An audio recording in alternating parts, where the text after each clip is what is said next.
एकदन्तं महाकायं तप्तकाञ्चनसन्निभं लम्बोदरं विशालाक्षं वन्देऽहं गणनायकम्. ഹായ്, എല്ലാവർക്കും നല്ലൊരു ദിവസം ആശംസിക്കുന്നു. അപ്പോൾ ഇന്ന് നമ്മൾ നല്ല സ്വാദിഷ്ടമായിട്ടുള്ള ഒരു പുട്ടാണ് തയ്യാറാക്കാൻ പോകുന്നത്. ഇത് ഉരുളക്കിഴങ്ങ് മസാല പുട്ടാണ്. അപ്പോൾ ഇതിന് എന്തൊക്കെയാണ് വേണ്ടതെന്ന് നോക്കാം. ഇവിടെ ഒരു 2 സവാള നീളത്തിലരിഞ്ഞ് എടുത്തിട്ടുണ്ട്. പിന്നെ 2 ഉരുളക്കിഴങ്ങ് ചെറിയ കഷ്ണങ്ങളാക്കി എടുത്തിട്ടുണ്ട്. 2 പച്ചമുളക് വേണം. 2 പച്ചമുളക് രണ്ടായിട്ട് കീറി എടുത്തിട്ടുണ്ട്. പിന്നെ ഇഞ്ചിയും വെളുത്തുള്ളിയും ചതച്ചതും എടുത്തിട്ടുണ്ട്. അത് ഒരു ടേബിൾ സ്പൂണോളം വേണം. പിന്നെ വേണ്ടത് മഞ്ഞൾപ്പൊടിയാണ്. അതൊരു 1/4 ടീസ്പൂൺ എടുത്തിട്ടുണ്ട്. ഗരം മസാല പൊടി ഒരു 1/4 ടീസ്പൂൺ എടുത്തിട്ടുണ്ട്. പിന്നെ കറിവേപ്പില കുറച്ചധികം എടുത്തിട്ടുണ്ട്. വറ്റൽമുളക് ചതച്ചത് 2 ടേബിൾ സ്പൂൺ വേണം. പിന്നെ 2 ടേബിൾ സ്പൂൺ വെളിച്ചെണ്ണ, ആവശ്യത്തിന് ഉപ്പ് എടുത്തിട്ടുണ്ട്. പിന്നെ പുട്ടിന് ആവശ്യമായ അരിമാവും അതുപോലെ തന്നെ ഉപ്പും ചിരകിയ തേങ്ങ എടുത്തിട്ടുണ്ട്. ഇത് അരമുറിയുടെ പകുതി എടുത്തിട്ടുണ്ട്. അപ്പോൾ ആദ്യം നമുക്ക് ഈ ഉരുളക്കിഴങ്ങൊന്ന് വേവിച്ചെടുക്കാം. അതിനായി 1 കപ്പ് വെള്ളം, വേകാൻ ആവശ്യമായ വെള്ളം ചേർത്തിട്ട് ആവശ്യത്തിന് ഉപ്പും കൂടെ ചേർത്ത് ഇതൊന്ന് വേവിച്ചെടുക്കാം. ഒരു മൂടി വെച്ച് നമുക്ക് അടച്ച് വേവിച്ചെടുക്കാം. ഇത് വെന്ത് വരുന്ന സമയം കൊണ്ട് നമുക്ക് മറ്റൊരു പാനിലേക്ക് നമ്മുടെ സവാളയൊക്കെ ഇട്ടൊന്ന് വഴറ്റിയെടുക്കണം. അപ്പോൾ അതിനായി ചൂടായ പാനിലോട്ട് വെളിച്ചെണ്ണ ചേർത്ത് കൊടുത്തിട്ടുണ്ട്. ഇതിലേക്ക് 2 ടേബിൾ സ്പൂണോളം എണ്ണ ചേർത്ത് കൊടുക്കാം. അതിനുശേഷം നമ്മൾ നേരത്തെ ചതച്ച് വെച്ചിരിക്കുന്ന വറ്റൽമുളക് ചേർത്ത് കൊടുക്കാം. ഇത് ജസ്റ്റ് ഒന്ന് മൂത്ത് വരണം.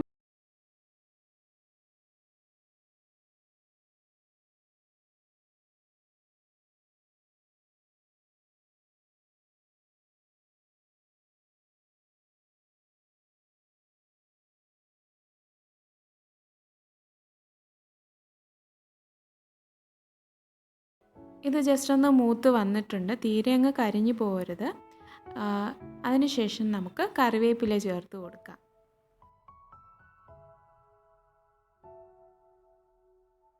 ഇനി ഇതിലേക്ക് നമ്മൾ എടുത്തു വച്ചിരിക്കുന്ന ഇഞ്ചിയും വെളുത്തുള്ളിയും ചതച്ചത് ചേർത്ത് കൊടുക്കാം.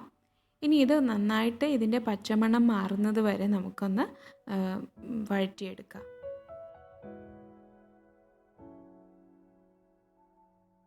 ഇത് വളരെ സ്വാദിഷ്ടമായിട്ടുള്ള ഒരു പുട്ടാണ്. തീർച്ചയായിട്ടും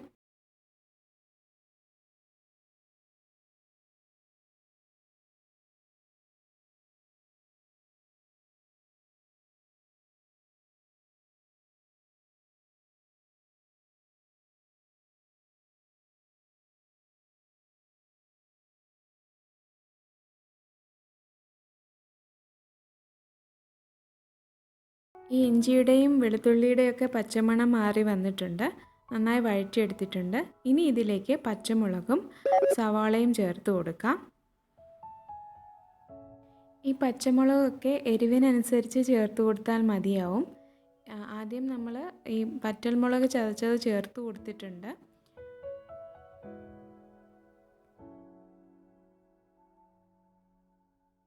ഇനി ഇതിലേക്ക് ആവശ്യമായ ഉപ്പ്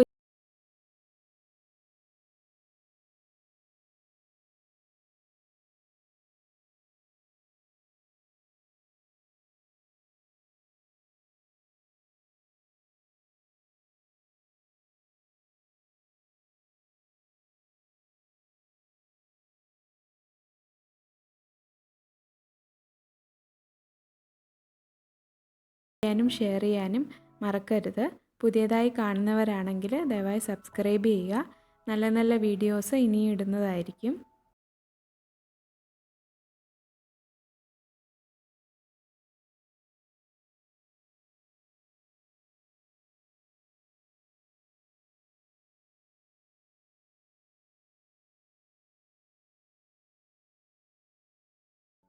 അപ്പോൾ നമ്മുടെ സവാള നന്നായി വഴറ്റിയെടുത്തിട്ടുണ്ട്. നല്ല ബ്രൗൺ കളറായിട്ടുണ്ട്. അപ്പോൾ ഇനി ഇതിലേക്ക് 1/4 ടീസ്പൂൺ മഞ്ഞൾപ്പൊടിയും 1/4 ടീസ്പൂൺ ഗരം മസാല പൊടിയും കൂടെ ചേർത്ത് കൊടുക്കാം. എന്നിട്ട് നന്നായിട്ടൊന്ന് വഴറ്റിയെടുക്കാം.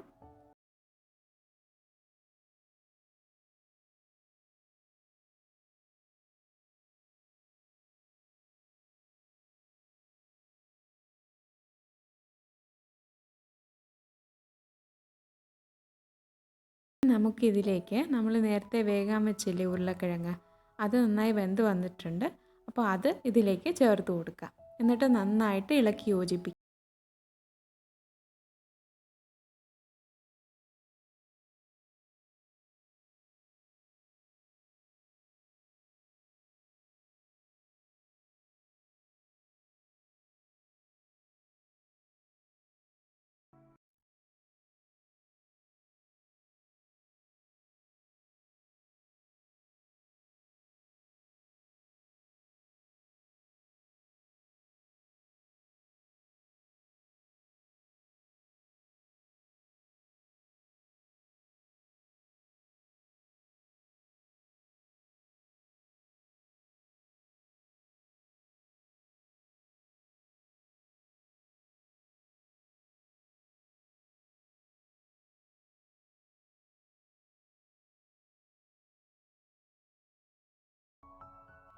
അപ്പോൾ നമ്മുടെ ഉരുളക്കിഴങ്ങ് പുട്ടിനുള്ള മസാല തയ്യാറായിട്ടുണ്ട്. അപ്പോൾ ഇനി ഇത് മാറ്റി വയ്ക്കാം. ഇനി നമുക്ക് പുട്ടിനുള്ള മാവ് കുഴച്ചെടുക്കാം. ഈ പുട്ടുപൊടിയിലേക്ക് ആവശ്യത്തിന് ഉപ്പ് ചേർത്ത് നന്നായിട്ടൊന്ന് വെള്ളം ഒഴിച്ച് പുട്ടിൻ്റെ പരുവത്തിന് കുഴച്ചെടുക്കാം. നമുക്ക് ഏത് പുട്ടിലും ഇങ്ങനത്തെ ഫില്ലിങ് ചെയ്തിട്ട് നമുക്ക് തയ്യാറാക്കി എടുക്കാവുന്നതേ ഉള്ളൂ. ഇപ്പോൾ ഗോതമ്പ് പുട്ടായാലും ചമ്പാവരി പുട്ടായാലും നമുക്ക് ഇതേ രീതിയിൽ തന്നെ ചെയ്തെടുക്കാവുന്നതാണ്. ഇനി ഇതിലേക്ക് തേങ്ങ ചിരകിയതും കൂടെ ചേർത്ത് നന്നായിട്ടൊന്ന് യോജിപ്പിച്ചെടുക്കാം. അപ്പോൾ നമ്മൾ പുട്ടിനുള്ള മാവ് കുഴച്ചെടുത്തിട്ടുണ്ട്. അപ്പോൾ ഇനി നമുക്കിത് പുട്ടുക്കുറ്റിയിലേക്ക് ആക്കാം. അതിനായി പുട്ടുക്കുറ്റിയിലേക്ക് ആദ്യം നമുക്ക് കുറച്ച് തേങ്ങ ചേർത്ത് കൊടുക്കാം. അതിനുശേഷം മാവ് നിറയ്ക്കാം. അതിനുശേഷം നമ്മൾ നേരത്തെ തയ്യാറാക്കി വെച്ചിരിക്കുന്ന ഉരുളക്കിഴങ്ങ് മസാല ചേർത്ത് കൊടുക്കാം. വീണ്ടും നമുക്കിതിലേക്ക് മാവ് നിറച്ച് കൊടുക്കാം.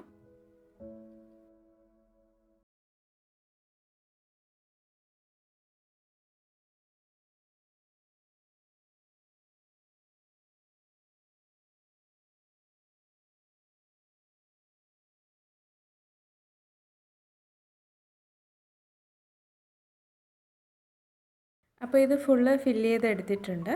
അപ്പോൾ ഇനി ഇത് നമുക്ക് വേവിച്ചെടുക്കാം.